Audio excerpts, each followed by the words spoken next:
Halo Tribuner, selamat sore dan apa kabar Anda? Senang sekali saya Putri Utami kembali menyapa Anda di Ambon hari ini, edisi Kamis 28 Agustus 2025, di mana selama beberapa menit ke depan kami akan menghadirkan sejumlah informasi terbaru dari berbagai daerah di Maluku untuk Anda.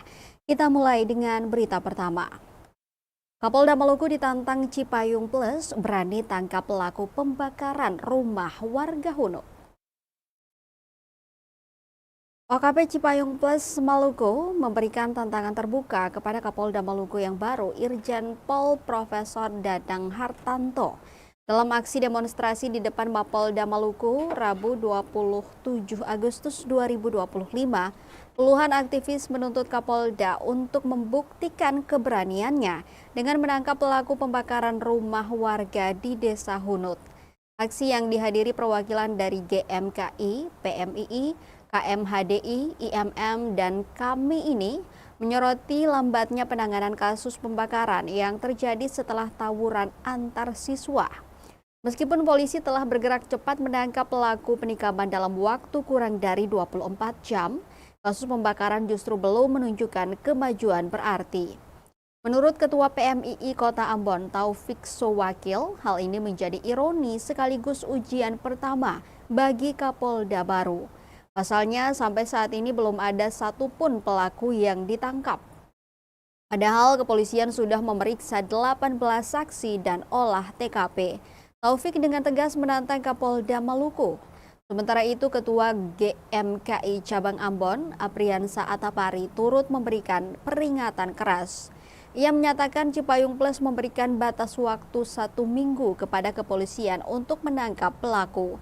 Jika tuntutan tersebut tidak dipenuhi, Apriansa mengancam akan kembali dengan basis massa yang jauh lebih besar. Perwakilan Cipayung Plus telah diterima oleh Kabid Humas Polda Maluku, Kombes Pol Rosita Umasugi, yang berjanji akan menjadwalkan pertemuan mereka dengan Kapolda. Kini semua mata tertuju pada Kapolda Irjen Dadang Hartanto untuk menjawab tantangan dan menuntaskan kasus yang menjadi perhatian publik ini. Yang ingin saya sampaikan di sini adalah berkaitan dengan masalah yang terjadi tanggal 19 Agustus yang menimpa saudara-saudara kita yang berada di negeri Hunut, saudara-saudara sekalian. Bahwa permulaan daripada bentrok ini berawal mula daripada konflik antara siswa yang berada di negeri Waiheru, saudara-saudara sekalian. Namun yang terjadi adalah karena kesalahpahaman dan tindakan main hakim sendiri sehingga menyebabkan korban baik itu kerugian yang bersifat material maupun kerugian yang bersifat yang moral.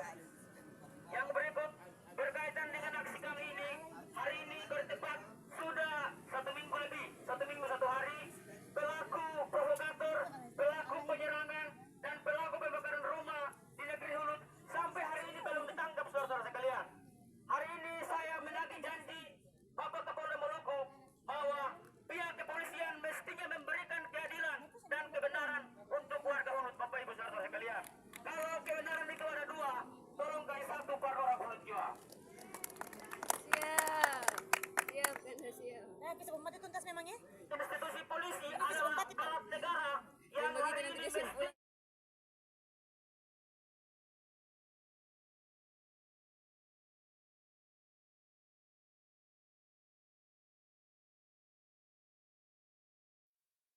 Informasi lainnya, Tribuners, Irjen Pol Edi Sumitro Tambunan mengatakan, Maluku rumah kedua saya. Bumi Raja-Raja kini harus berpisah dengan salah satu putra terbaik, Korps Bayangkara. Setelah mengabdi selama setahun 1 bulan, Inspektur Jenderal Polisi Edi Sumitro Tambunan mengakhiri masa tugasnya sebagai Kepala Kepolisian Daerah atau Kapolda Maluku. Jenderal Bintang 2 kelahiran 27 Agustus 1967 ini resmi memasuki masa purna bakti, meninggalkan jejak pengabdian yang mendalam di Provinsi Seribu Pulau ini. Meskipun jarang bertatap muka langsung, komunikasi antara Irjen Edi dengan awak media, khususnya Tribun Ambon, terjalin sangat erat. Panggilan telepon singkat pada Selasa 26 Agustus 2025 menjadi momen perpisahan yang penuh makna. Ia mengapresiasi peran media dalam membantu tugasnya. Menurut Irjen Edi, pemberitaan yang berimbang adalah kunci. Ia juga tak lupa meminta maaf atas segala kekurangan yang mungkin terjadi selama kepemimpinannya. Sebelum menjabat sebagai Kapolda Maluku, Irjen Edi Sumitro Tambunan telah mengukir rekam jejak yang gemilang di kepolisian. Lulusan Akademi Kepolisian atau Akpol tahun 1989 ini dikenal berpengalaman di bidang reserse. Ia pernah menduduki berbagai posisi strategis, termasuk Kapolres Surabaya Utara dan Kapolres Ngawi. Kiprahnya di bidang reserse makin menonjol saat menjabat Wadireskrim Polda Sumatera Utara dan Direskrimum Polda Bali. Selain itu, ia juga pernah memimpin sebagai Wakapolda Kalimantan Timur dan Wakapolda Jawa Barat. Puncaknya, sebelum bertugas di Maluku, jenderal yang pernah mengenyam pendidikan di Anti-Crime USA ini mengemban amanah sebagai koordinator staf ahli atau Koorsahli Kapolri. Masa pensiun bukan berarti akhir dari pengabdiannya. Irjen Edi membisikkan sebuah bocoran tipis bahwa akan ada tugas baru dari Kapolri yang menantinya. Baginya, dimanapun ia ditempatkan, kesiapan adalah hal utama. Selama bertugas, hal yang paling berkesan bagi Irjen Edi adalah keramahan dan kebaikan hati masyarakat Maluku. Bagi Irjen Edi Sumitro Tambunan, Maluku bukan sekadar tempat bertugas, melainkan rumah kedua yang akan selalu ia kenang. Perjalanan sang Jenderal Purnawirawan di Maluku telah usai, namun dedikasi dan pengabdiannya akan selalu dikenang sebagai contoh nyata dari seorang pemimpin yang siap mengabdi dimanapun demi bangsa dan tanah air.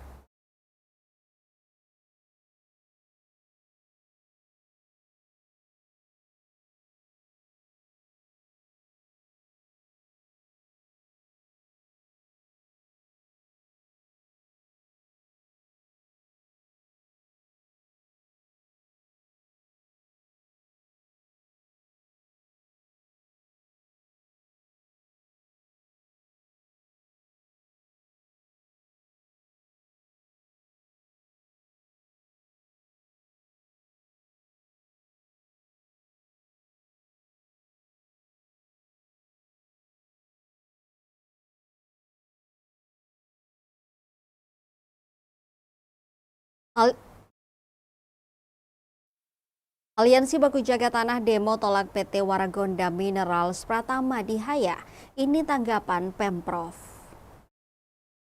Kurang lebih 3 jam berdemonstrasi di kantor Gubernur Maluku, masa Aliansi Baku Jaga Tanah akhirnya ditemui pemerintah provinsi. Asisten 2 Setda Maluku Kasrul Selang yang kemudian ditunjuk menemui masa aksi. Di hadapan para demonstran, Kasrul akhirnya mengiyakan keinginan pendemo untuk menindaklanjuti tuntutan aksi itu berupa pertemuan terjadwal dengan pihak terkait. Dijadwalkan pertemuan tindak lanjut aksi pada Selasa 2 September 2025 mendatang. Kesepakatan itu kemudian mengakhiri demonstrasi menyikapi tambang pasir garnet milik PT Waragonda Minerals Pratama di Negeri Haya, Maluku Tengah itu. Berikut poin pembahasan dalam pertemuan di awal September itu. 1. Mencabut izin PT Waragonda Minerals Pratama dari Pulau Seram. 2. Bebaskan 2 pemuda adat Negeri Haya. 3. Membentuk tim independen untuk investigasi operasi PT Waragonda. Yang keempat, selanjutnya tim akan melakukan investigasi mendalam di Maluku.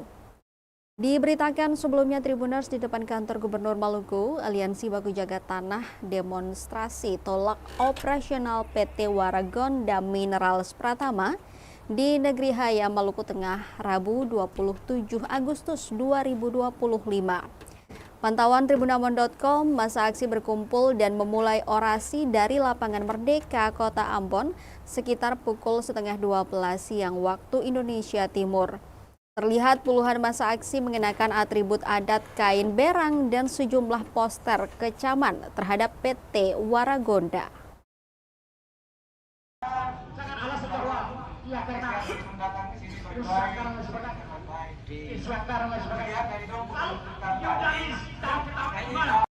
Nanti apa pengunjungnya begini Pak. Pak.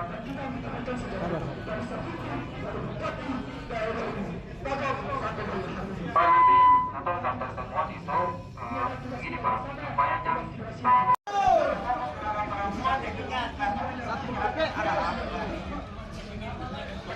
Satpol PP adalah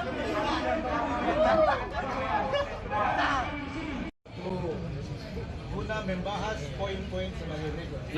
Aja. Di sebelah sini Pak.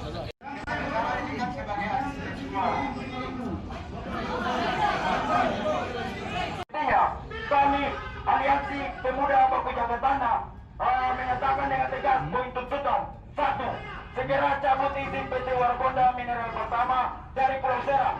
2. Mempertanyakan lambatnya proses laporan tindak pidana pertambangan yang telah dilayangkan. Ada berapa orang kira-kira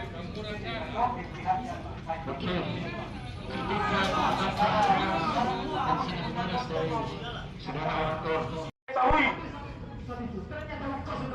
Koordinator Aliansi Baku Jaga Tanah Hardi Hilmandantan menandatangani dan Gubernur Maluku Hendrik Lewarisa SHLM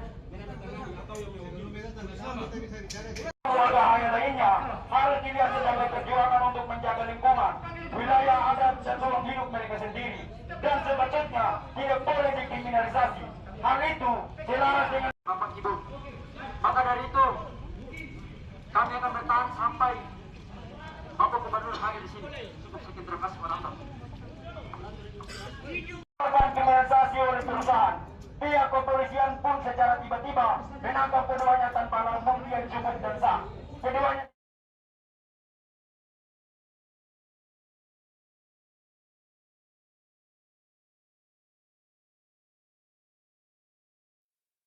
Jadi buronan proyek jalan 31 miliar rupiah di SBB, perempuan ini berhasil diamankan kejaksaan di Papua. Lama jadi buronan, Gwen Salhuteru akhirnya ditangkap dan digiring ke Kejaksaan Tinggi atau Kejati Maluku, Rabu 27 Agustus 2025. Gwen merupakan tersangka kasus dugaan korupsi jalan penyimpangan dalam pelaksanaan pekerjaan pembangunan ruas jalan Desa Rambatu menuju Desa Manusa, Kecamatan Inamosol, Kabupaten Seram Bagian Barat atau SBB. Dia ditangkap tim Satgas Intelijen Reformasi dan Inovasi atau SIRI Kejaksaan Agung di Kecamatan Warmare, Kabupaten Manokwari, Papua Barat pada Selasa 26 Agustus 2025. Gwen sendiri telah ditetapkan sebagai tersangka oleh penyidik Pitsus Kejati Maluku berdasarkan surat perintah Kepala Kejati Maluku nomor print datar 714-1-FD.2-10-2023 tertanggal 23 Oktober 2023. Saat diamankan, tersangka bersikap kooperatif sehingga prosesnya berjalan tanpa hambatan. Setelah diamankan, langsung diterbangkan dari Manokwari menuju Ambon melalui Sorong. Tersangka tiba di Bandara Internasional Patimura Ambon pada Rabu 27 Agustus 2025 dan digiring ke Kejaksaan Tinggi Maluku untuk menjalani proses hukum lebih lanjut. Di tempat terpisah, Kepala Pusat Penerangan Hukum atau Kapus Penkum Kejaksaan Agung Anang Supriyatna dalam keterangan pers menegaskan bahwa Kejaksaan tidak akan memberi ruang bagi buronan yang berupaya menghindar dari proses hukum. Sekadar informasi, proyek pekerjaan Jalan Rambatu menuju Manusa, Kecamatan Inamosol SBB tahun anggaran 2018 dengan nilai kontrak kerja 31 miliar rupiah. Perbuatan tersangka diduga merugikan negara hingga 7,1 miliar rupiah.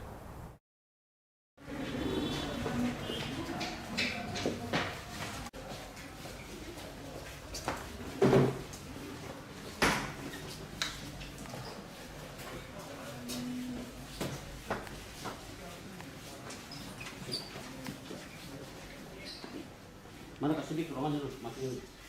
Sidik.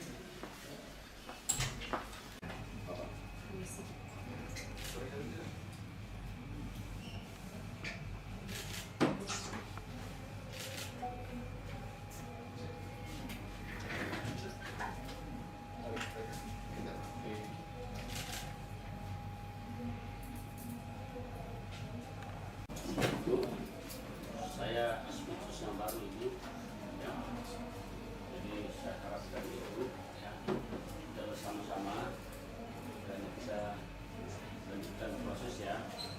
Dia itu jalan saya pasti bantu. Kasihan tertinggal saya juga punya keluarga ya. Biar kita jalan dengan cepat tapi sesuai dengan prosedur. Jadi saya bantu ya. Kita jalani, kita tidak mau terjadi sesuatu yang itu proses itu berjalan. Kemudian kita tetap berdoa kepada Tuhan, Yesus kasih kita kasih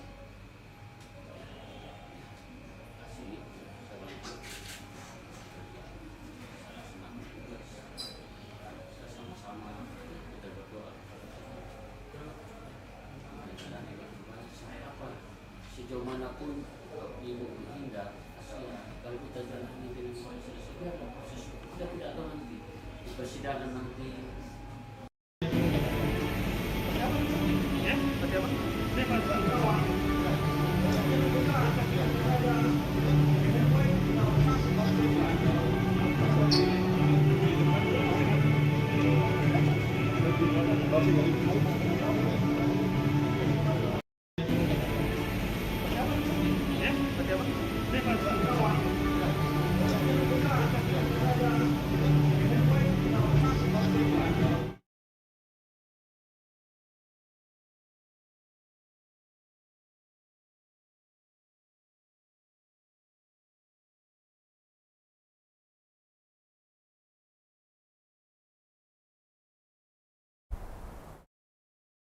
Perjuangkan pemekaran DOB Lease, Lehitu, Seram Utara, dan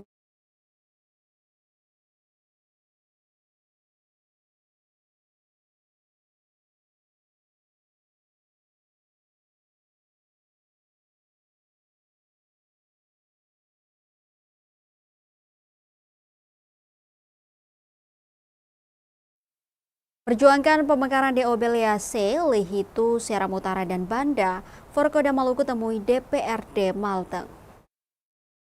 Forum Koordinasi Percepatan Daerah Otonomi Baru atau Forkoda Provinsi Maluku komitmen perjuangkan pemekaran 4 daerah otonomi baru atau DOB di Maluku Tengah. Di antaranya wilayah Jasirah Lehitu, Lease, Seram Utara, dan Kepulauan Banda.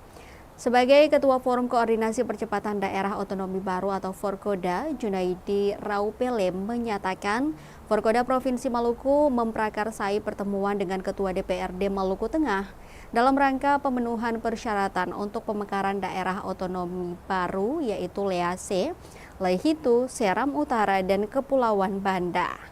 Akademisi itu juga mengatakan pada dasarnya DPRD Maluku Tengah mendukung sepenuhnya 4 DOB yang dibincangkan.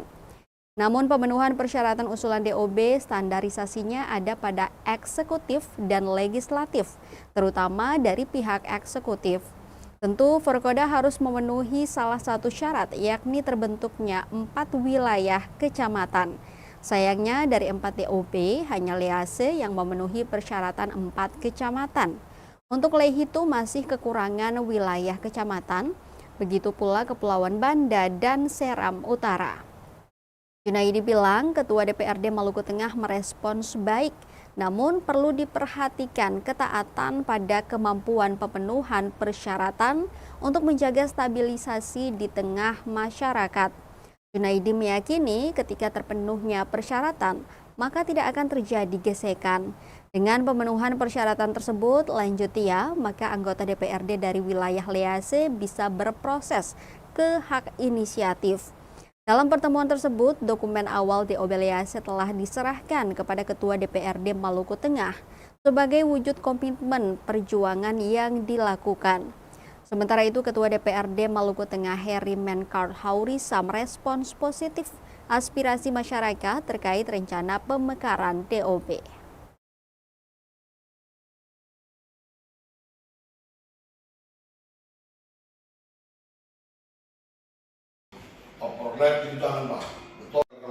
Kita bersilaturahim hari ini, target utama itu kan untuk mendapatkan pemenuhan persyaratan persetujuan bersama antara DPRD dengan Bupati. Namun karena persetujuan itu kan harus didahului dengan pendekatan, penyederhanaan kemudian penyesuaian pikiran, dan karena itu kita baru pertemuan tadi dan beliau menjelaskan bahwa pada dasarnya DPRD Maluku Tengah mendukung sepenuhnya, namun syarat utama pemenuhan persyaratan. Nah, tinggal pemenuhan persyaratan lainnya diantaranya itu adalah persetujuan bersama antara DPRD dengan Bupati dan kemudian persyaratan yang lainnya. DPRD merespon baik, tapi prinsip dasar itu ada pada ketaatan pemenuhan persyaratan. Jadi start harus pada syarat. Mengapa? Untuk menjaga stabilisasi agar supaya dengan terpenuhinya persyaratan itu maka rakyat itu akan menjadi tenang. Tidak ada terjadi gesekan di bawah, dan oleh karena itu kita sebagai Forkoda merespon baik apa yang disampaikan oleh pimpinan DPRD, dan itu menjadi harga mati menurut beliau tadi.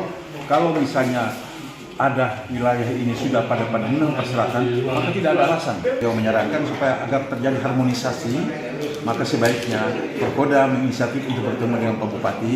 Di samping beliau juga akan katakanlah halo-halo dengan Pak Bupati, Pak terimalah mereka-mereka yang telah berjuang ini, ketemu dulu mereka. Soal nanti bagaimana itu soal ketegasan pada prinsip. Siap. Iya. Jadi bagi saya ini kan aspirasi masyarakat. Ketika mereka datang mau menyampaikan aspirasi mereka, tidak ada alasan untuk tidak terima. Kita terima apa yang menjadi maksud mereka, apa yang menjadi tujuan mereka. Dan setelah mereka tiba, mereka menyampaikan bahwa tujuan mereka datang mau memperjuangkan soal DOB, pemekaran Pulau-Pulau Liase dan lain-lain. Dan sebagai pimpinan DPRD, saya harus menerima apa yang menjadi keinginan mereka, kerinduan mereka. Tentunya ada mekanisme, tentunya ada aturan untuk menuju kepada sebuah pemekaran itu kan ada aturannya. Dan yang terakhir, sekiranya bagaimana harga tumpang tinggal apapun, kalau pos tanda tangan akan saja bisa jalan. Tapi sekarang baru yang kita hormati, pertama untuk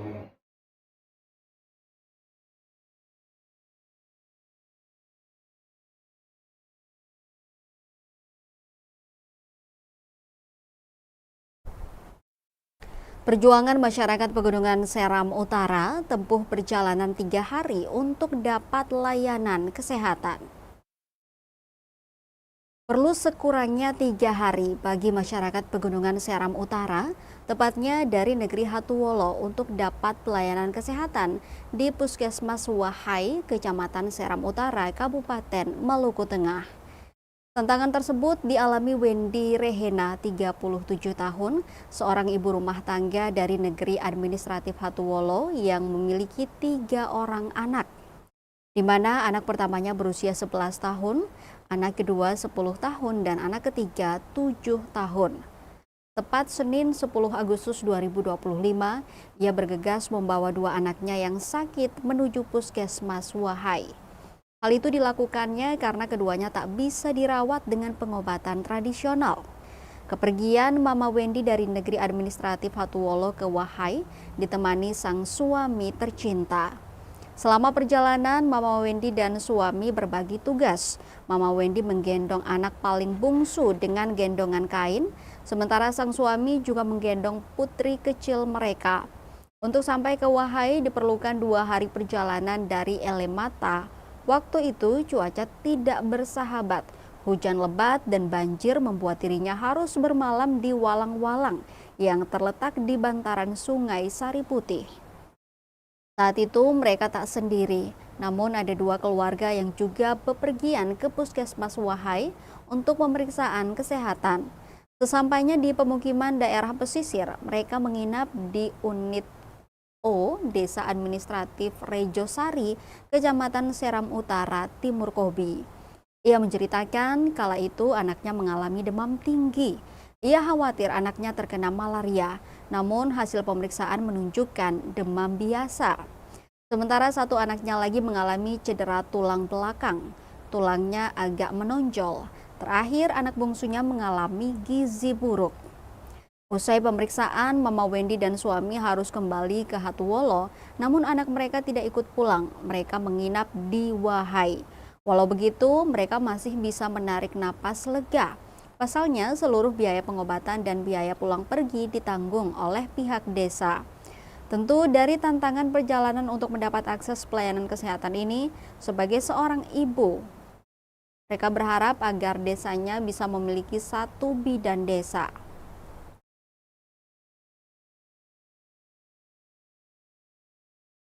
Bisa diceritakan Mama dan turun hari apa Mama? Hari Senin. Hari Senin. Perjalanan turun ke Wahai itu bagaimana? Perjalanan turun ke Wahai dari kampung ke Dari Elemata. Hatuwolo. Oh, dari Hatuwolo. Dari Hatuwolo sampai di Wahai itu 3 hari perjalanan. Jadi Mama Don dari hari Senin itu jam berapa Mama Don turun? Mama dan turun dari jam 9 sampai di Elemata jam 1 siang. Habis itu ada bermalam. Oh, bermalam di Elemata. Lalu turun sampai di Wahai berapa hari lagi? 2 hari lagi. 2 hari perjalanan. Dalam perjalanan Mama Don itu menginap lagi kasih Mama. Bermalam. Karena hujan, banjir. Di jalan ini sudah. Mama Don bermalam di mana kalau turun dari Elemata ke Wahai? Hitam ada walam di Oh, ada walau. jalan di laut yang waktu katong. Berapa orang yang turun Mama? Yang turun Ada 3 keluarga yang turun bawa. Totalnya berapa anak yang turun periksa di Wahai Mama? 4. Perjalanan Mama udah menginap lalu di Walang-Walang lalu ke Wahai itu sampai di Wahai jam berapa Mama? Atau masih nginap di Unito dulu. Menginap di Unito. Iya, baru dijemput dengan mobil. Bapak Raja dong yang jemput. Oh, Bapak Raja jemput langsung ke puskesmas. Iya, hari esoknya Hari esok. puskesmas. Pas periksa di puskesmas, bisa diceritakan Mama waktu datang itu periksa lalu ke adik-adik dong. Yang satunya itu dapat periksa karena sakitnya itu demam panas. Diperiksa punya malaria ternyata tidak. Lalu hanya sakit biasa, sakit demam mungkin karena terlalu bermain. Lalu yang satunya itu kan tulangnya bongkol, tulang tanai lalu nanti dirujuk ke lalu yang satunya itu mengalami isi buruk. Kalau Mama dong turun 3 hari itu biaya yang Mama dong keluarkan berapa? Kas keluar berapa? Tapi tentu karena desa yang tanggung. Oh, desa yang tanggung. Harapan Mama ke depan seperti apa Mama Wendy? Harapan Mama itu ke depannya ini negeri Hatuwolo itu mesti mendapat satu bidan desa. Halo Brian dan teman-teman. Bilang hai.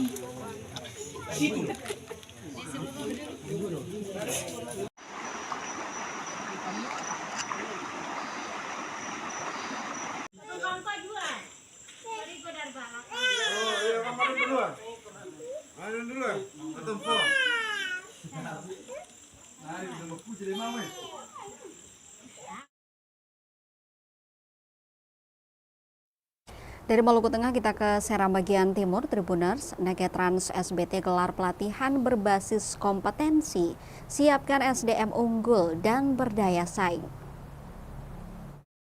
Pemerintah Kabupaten Seram bagian Timur atau SBT melalui Dinas Transmigrasi dan Tenaga Kerja atau Naketrans menggelar pelatihan berbasis unit kompetensi bagi sejumlah tenaga kerja mandiri atau TKM Kamis 28 Agustus 2025.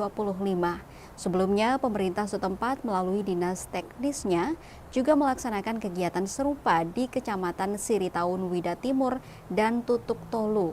Dari setiap desa sebanyak 2 orang penerima. Pelatihan tersebut mencakup 20 TKM dari 4 kecamatan sebagai percontohan. Di antaranya Kecamatan Bula, Teluk Waru, Tutuk Tolu, dan Kecamatan Siritaun Wida Timur. Kegiatan tersebut sebagai upaya meningkatkan kualitas sumber daya manusia atau SDM di daerah tersebut agar terampil, mandiri, dan berdaya saing di tengah tantangan ketenagakerjaan yang ada. Hal itu disampaikan langsung Bupati Fahri Husni Al-Katiri melalui sambutannya saat dibacakan Sekda SBT Ahmad Ki Amahoro di Hotel Surya Kota Bula, Kamis 28 Agustus 2025. Fahri menilai dengan SDM yang unggul dan kreatif serta dukungan dari seluruh pemangku kepentingan, dirinya optimis dapat membangun daerahnya menjadi lebih baik. Hal itu menurutnya sebagai jawaban untuk menghadapi tingginya angka pengangguran, terbatasnya lapangan kerja formal di bawah tuntutan peningkatan keterampilan era digital. Sementara itu, Kepala Dinas Nagatrans SBT, Mohtar Rumadan selaku pelaksana kegiatan turut memberikan sejumlah bantuan lengkap dalam mendukung aktivitas usaha mereka. Kata dia, bantuan tersebut diharapkan dapat menjadi stimulan bagi para penerima untuk membangun usaha produktif yang berkelanjutan dan menciptakan peluang kerja baru. Tak hanya itu, dirinya meminta agar masyarakat juga turut mendukung langkah tersebut untuk memutus angka pengangguran maupun kemiskinan di daerah bertajuk Itawotu Nusa itu. Dirinya berpesan agar para peserta dapat mengikuti pelatihan dengan serius, tekun, dan penuh semangat, sehingga ilmu dan keterampilan yang diperoleh bisa diaplikasikan dalam dunia kerja maupun usaha mandiri.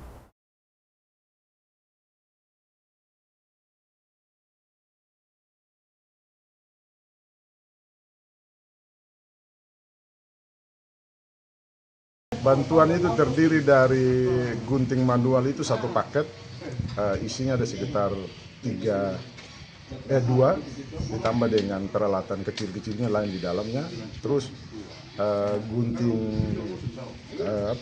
listrik itu ada 3 item, dan seluruh perangkat, intinya seluruh perangkat yang ada di fasilitas barbershop itu semua lengkap di situ. Bantuan yang diserahkan ini bukan cukup saja hanya sekedar bantuan, tapi akan setiap 3 bulan kami akan turun melihat, memantau, karena mereka adalah bahagian dari rekan naker yang kita menciptakan sebagai tenaga kerja mandiri untuk bagaimana menghidupi dirinya sendiri dan keluarganya.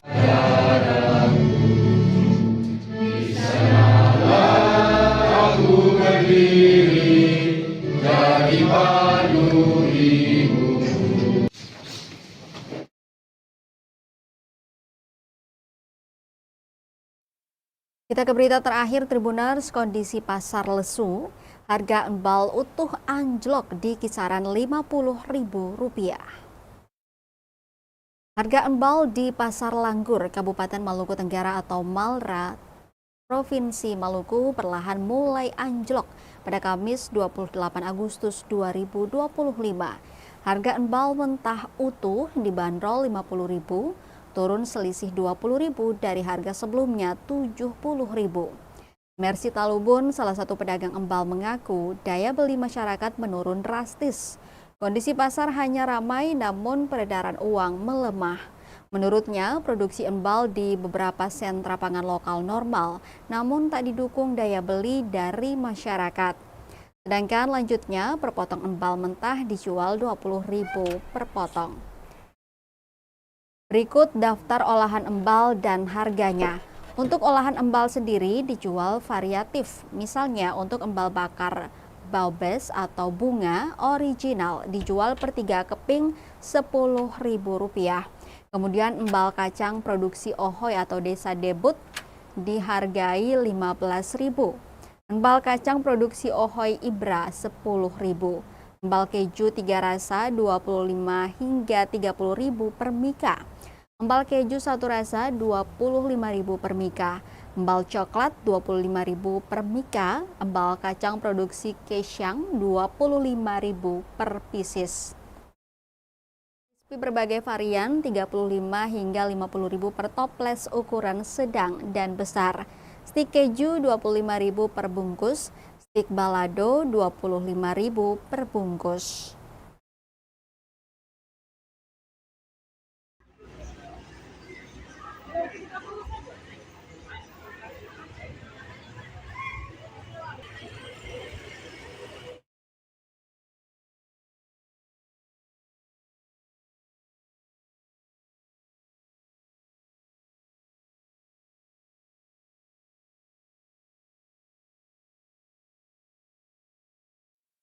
Tribuners, informasi dari Maluku Tenggara tadi sekaligus mengakhiri perjumpaan kita di Ambon hari ini. Saya Putri Utami mewakili seluruh kru yang bertugas mengucapkan terima kasih atas kebersamaan Anda. Selamat sore, sampai jumpa dan amato.